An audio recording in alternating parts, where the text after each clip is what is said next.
Assalamualaikum warahmatullahi wabarakatuh. Alhamdulillahi wa kafa wassalatu wassalamu ala habibil mustafa wa ala alihi wa ashabihi ahli tuqa wal wafa amma ba'd. Saudara-saudariku sekalian yang dirahmati oleh Allah, di dalam kehidupan bermasyarakat, di dalam kehidupan bertetangga, maka manusia tidak terlepas dari yang disebut yang namanya qardun, atau yang disebut dengan namanya hutang. Namun terkadang manusia berpikir maaf dari orang yang lebih tidak mampu, yang tidak mampu. Berpikir kadang orang yang di atasnya, katakan orang yang kaya, melihat dari kekayaannya seakan-akan dia tidak punya tanggungan. Padahal terkadang tambah dia kaya, maka tambah besar pula hutangnya. Terkadang seperti itu. Maka di dalam Islam hutang piutang atau pinjam meminjam telah dikenal dengan yang disebut dengan istilah al-qardu. Nah, makna al-qardu secara bahasa yaitu al-qat'u, yaitu memotong. Harta yang diserahkan kepada orang yang berhutang disebut qardun atau al-qardu, karena merupakan potongan dari harta yang diberikan yang memberikan hutang. Jadi ketika kita mempunyai uang, ketika dipinjam oleh teman atau kerabat kita, atau tetangga, atau sebagian masyarakat, maka terpotong harta kita jadi sebab dipinjamkan kepada tetangga atau teman dan sahabat-sahabat kita. Maka hutang dalam pandangan syariat, menurut syariat, hutang merupakan salah satu sarana ibadah untuk mendekatkan diri kepada Allah Subhanahu wa Ta'ala. Karena memberikan hutang berarti menyayangi saudaranya, mengasihi saudaranya, memudahkan urusan saudaranya, dan menghilangkan kesusahan mereka, menghilangkan kesusahan saudaranya. Maka Islam menganjurkan dan menyerahkannya bagi pemberi piutang, dalam arti membolehkannya bagi orang yang berhutang serta tidak memasukkannya ke dalam kategori meminta-minta yang dimakruhkan. Karena berhutang lebih mulia daripada orang yang meminta-minta. Karena Abu Hurairah radhiyallahu anhu berkata bahwa baginda Nabi Muhammad sallallahu alaihi wasallam bersabda, "Man nafasa ala an muslimin kurbatun min kurabin dunya nafsallahu anhu kurbat min kurabi yaumil qiyamah." Jadi barang siapa yang menghilangkan dari seorang muslim sebuah kesusahan atau kesulitan di antara kesulitan atau kesusahan dunia, maka Allah akan menghilangkan darinya, yaitu sebuah kesusahan di antara kesusahan dunia, kesusahan di hari kiamat nanti. Wa man yassaru ala mu'sirin yassarallahu alaihi fid dunya wal akhirah. Dan barang siapa yang memudahkan orang yang tengah susah atau dalam kesusahan atau dalam kesulitan, maka Allah akan memudahkan orang yang telah memudahkan orang lain itu di dunia dan di akhirat nanti. Dan Allah akan membantu seorang hamba selagi hamba itu membantu saudaranya.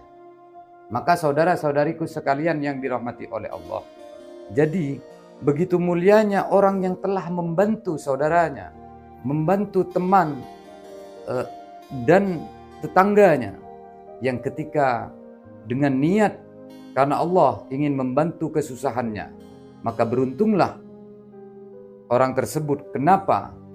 Karena orang yang telah membantu orang yang dalam kesusahan, memberi piutang kepada orang yang membutuhkan, itu dinilai oleh Allah lebih tinggi pahalanya daripada sedekah. Maka itu disebutkan tadi bahwasanya itu adalah salah satu ibadah dengan cara mendekatkan diri kepada Allah, dengan cara memberi kemudahan kepada tetangga atau temannya yang tengah kesusahan.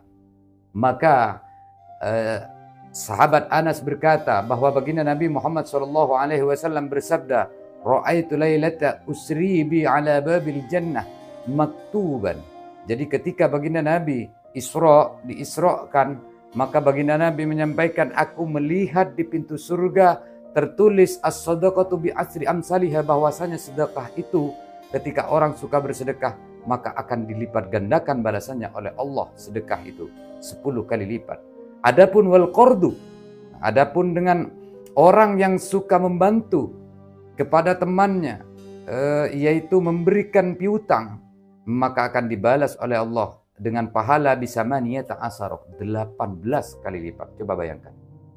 Bahkan baginda Nabi Muhammad SAW terkejut begitu mulianya orang yang telah membantu saudaranya yang tengah kesusahan, diberi bantuan untuk memberikan pinjaman hartanya, sebagian hartanya. Sangat terkejut sehingga nilai pahalanya sangat tinggi di sisi Allah Subhanahu wa taala, melebihi dari orang yang bersedekah. Maka fakultu, maka baginda Nabi menanyakan kepada malaikat Jibril, ya Jibril, ma balul qardi afdalu minas sadaqah, kenapa qardi, piutang ini lebih tinggi daripada sedekah ya Jibril? Qala li'anna sa'il yas'alu wa indahu wal mustakridu illa min hajat, katanya malaikat Jibril menjawab, karena peminta meminta sesuatu yang masih dia miliki. Kalau orang yang meminta-minta pasti dia meminta sesuatu yang dia miliki. Sementara pencari hutang tidak mencari hutang kecuali karena kebutuhan. Karena orang kalau tidak butuh, karena orang kalau tidak kepepet, selama orang itu masih diberikan iman oleh Allah, tentunya dia akan berhutang kepada saudara, temannya, dan tetangga. Karena ketika orang itu kepepet, ketika dia tidak diberikan iman oleh Allah, maka bukan mencari bantuan kepada saudaranya untuk mendapatkan pinjaman, tapi dia bisa melakukan hal-hal yang dilarang oleh Allah Subhanahu wa taala, seperti mencuri. Maka saudara-saudariku sekalian yang dirahmati oleh Allah, maka ingatlah bahwasanya seseorang yang telah membantu kita, memberikan kemudahan dari asal yang kita itu sulit, susah, maka diberikan kemudahan oleh Allah, maka berterima kasihlah kepada orang yang telah mempermudah di masa kita sedang sulit, di masa kita sedang susah. Maka ada seorang laki-laki yang berkata, wahai Rasulullah, katanya, jelaskanlah kepadaku, katanya, seandainya aku berjihad dengan jiwa dan hartaku, lalu aku terbunuh dalam keadaan sabar, mengharap pahala Allah, maju ke medan perang, maju ke depan dan tidak lari ke belakang, apakah aku akan masuk surga? Maka ketika beliau, salah seorang laki-laki yang datang menjumpai Rasulullah ketika dia berperang, andai kata dia terbunuh, laki-laki itu dengan ikhlas karena Allah di medan perang itu, sampai mengulang laki-laki, apakah dia masuk surga? Sampai 3 kali. Ya, laki-laki itu mengulangi pertanyaannya sebanyak 3 kali kepada baginda Nabi Muhammad SAW.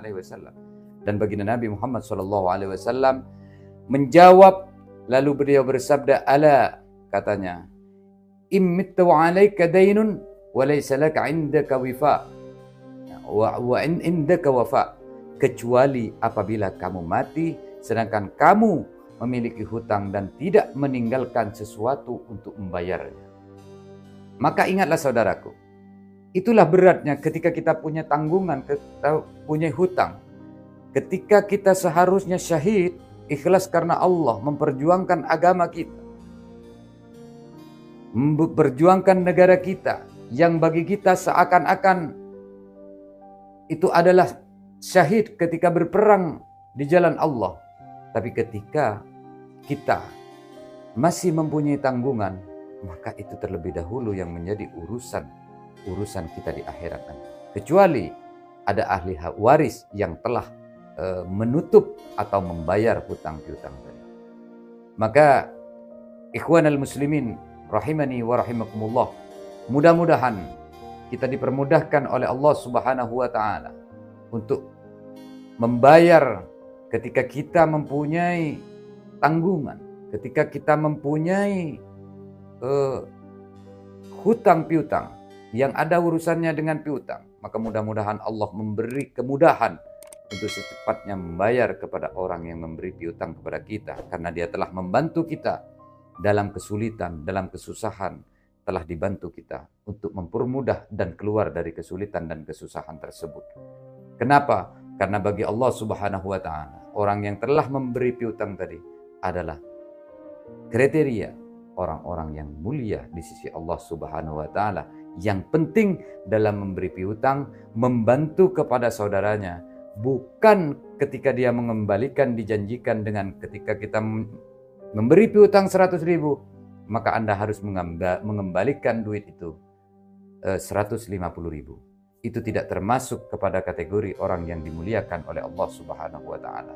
Maka ketika yang demikian, itu adalah yang disebut dengan riba. Wallahu a'lam bishawab. Mudah-mudahan kita dijauhkan dari riba yang melakukan hal-hal yang dilarang oleh Allah Subhanahu wa Ta'ala. Dan mudah-mudahan ketika kita membantu saudara-saudara kita yang membutuhkan, membantu tetangga-tetangga masyarakat yang membutuhkan kepada kita, mudah-mudahan kita tidak terjerat ke ranah riba sehingga kita diselamatkan di akhirat kelak.